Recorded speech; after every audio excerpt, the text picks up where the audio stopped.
Hi there! Today we are going to make a really cool card. We're going to use one of the Quietfire Monogram fonts and we're going to foil it. And we're going to use one of the new Quietfire card blanks to base our design for this card. So let's get into it. Now I just wanted to let you know that besides a computer, you're going to need a laser printer or copier and a laminator. And you're going to need some foil. Now, I love deco foil, and that's what I use. But you should know that not all foils are created the same. Not all of them will stick to toner. I will leave more information about decofoil down in the description, and hey, there's a lot of stuff you can do with this foil. When I bought my laminator, I bought the cheapest one I could find. So this is, it does hot and cold lamination, but I only want it for the heat. I only want to do foiling with it. And the other thing you might want for this is some parchment paper. You don't need a whole roll, you just need a tiny little piece. But if you have parchment paper in the kitchen, then you're good to go. Otherwise, just thin paper like tracing paper would do. Now I'd like to introduce you to card blanks. They're blank cards where everything's cut and measured, and all you have to do is find some beautiful paper or stamp or paint or whatever you want to do on the pieces. What we want to do here is add the monogram to the little oval piece in the middle of the card. So we're going to whip over to the left and grab the text tool and come into the middle of the card, and we're going to type the letter we want. Once we have the letter there, we're going to highlight it and then go up to the little box so we can choose which font we want. And we're looking for the QFD Center Flourished Monogram font. Now, if you don't have this font, I'll leave the link down in the description.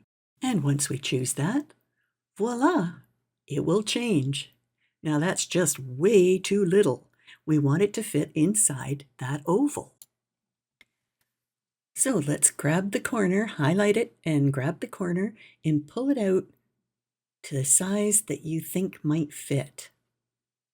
And to me, that looks pretty good. I like that. But now here's something very important we have to do. Go up here to the color palette and make sure that that monogram is black, because we need it black to foil it. Now that it's easy to see, we can zoom in a little bit and center it and tweak it till we're happy with it. Okay, let's move the whole card off the mat and concentrate on doing the print and cut part.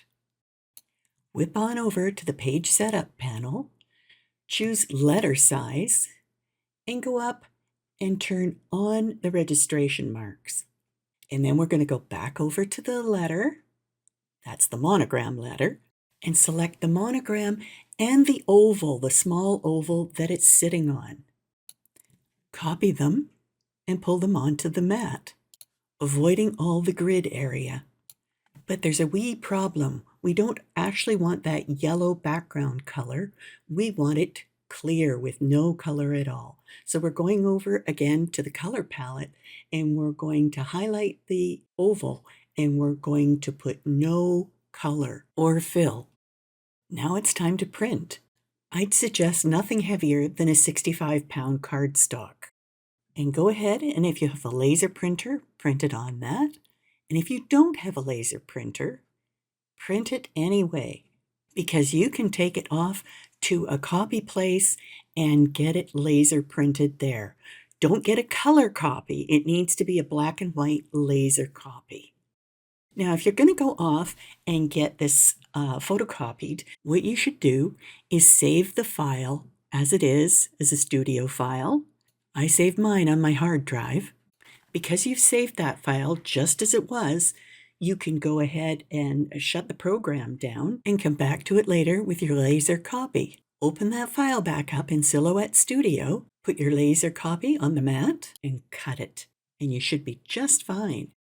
So you've got your printout, stick it to the mat, and load it into your cutting machine. That is what the default setting will show you. Now that's not good because then you're going to cut out that R and you don't want to do that. So let's slide down to that row of settings just below the send bar. And instead of using the simple button, let's slide over to the line button. I have only got the top row ticked on. Now you can try toggling these on and off and see what happens, but what you really want it to look like is this. Only the oval is highlighted bright red. So choose your cardstock type and hit send, and let the print and cut work its magic. Now from print and cut magic, we're going to move on to foiling magic. I'm sure you've already chosen your foil color. I chose mine to match the decorative paper I'm going to use on that card blank.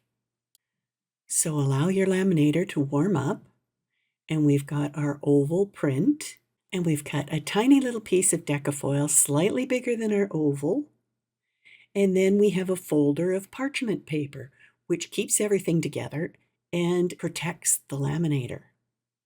We'll slide our project in the front,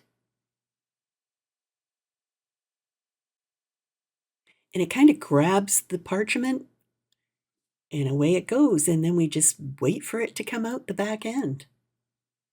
And it seems to be fine putting a small item like this through the laminator. But whatever laminator you're using, maybe you should test it before you try this. And then let's see what it's done. Oh, look! How cool is that? And look, you can see the foil flashing. Very cool.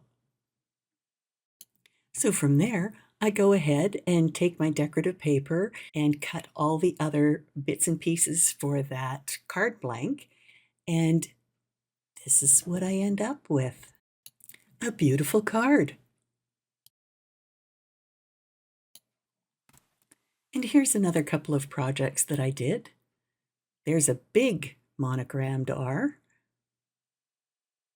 and a happy birthday, which is actually foiled hand lettering.